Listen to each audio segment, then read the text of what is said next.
Minuman satu ini bukanlah merupakan obat penyembuh COVID-19, namun hanyalah minuman herbal sebagai peningkat imun tubuh. Minuman herbal ini bisa dibuat sendiri di rumah dengan bahan-bahan seperti jahe, madu, kayu manis, cengkeh, lemon, kurma, dan air zam-zam.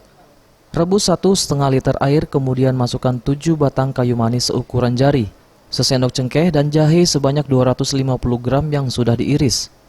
Kemudian masukkan 1 butir kurma, irisan lemon, cengkeh, kayu manis dalam 1 botol, dan sedikit air, kemudian diamkan selama 2 jam.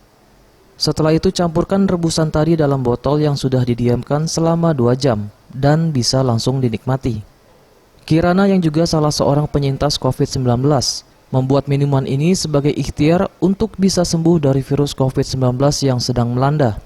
Ia juga berharap para masyarakat yang kini sedang menjalani isolasi mandiri atau isoman juga bisa mendapatkan manfaatnya dengan cara membagikan minuman herbal ini secara gratis. Yang pertama mungkin mereka hanya mencoba selain daun sungkai. Nah, aku bilang kalau untuk ngilangin lega penciuman, terus hidung segala macam, ini jahe kan bagus banget. Terus mereka coba, ternyata alhamdulillah respon-responnya positif. Nanti bisa aku kirim chat-chat mereka yang sudah merasa lebih baik dengan terapi ini. Ingat ya, ini bukan obat, tapi ini adalah ikhtiar kita untuk meringankan gejala-gejala yang menyertai COVID-19, untuk meningkatkan imun intinya, seperti itu. Dan aku berharap juga teman-teman semuanya sehat. Aku tuh tidak punya apa-apa gitu loh. Maksudnya aku bukan dokter, aku bukan orang kaya yang bisa menyumbang dengan banyak untuk COVID seperti yang kita dengar sekarang. Tapi aku ingin setiap hari itu bermanfaat. Jadi apa yang harus aku lakuin untuk dunia ini? Aku juga udah nggak ngerti, usaha kita nggak jalan. Jadi semoga langkah sedikit ini bisa membantu. Dengan kandungan rempah dan herbal yang ada, diharapkan bisa menaikkan imun tubuh setelah meminumnya.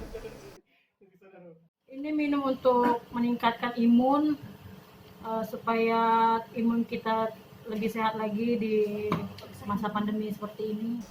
Berbagi di tengah pandemi ini sudah dimulainya sejak bulan Februari yang lalu, dan sebanyak 100 botol minuman herbal bisa dibagikan secara gratis dalam 1 hari.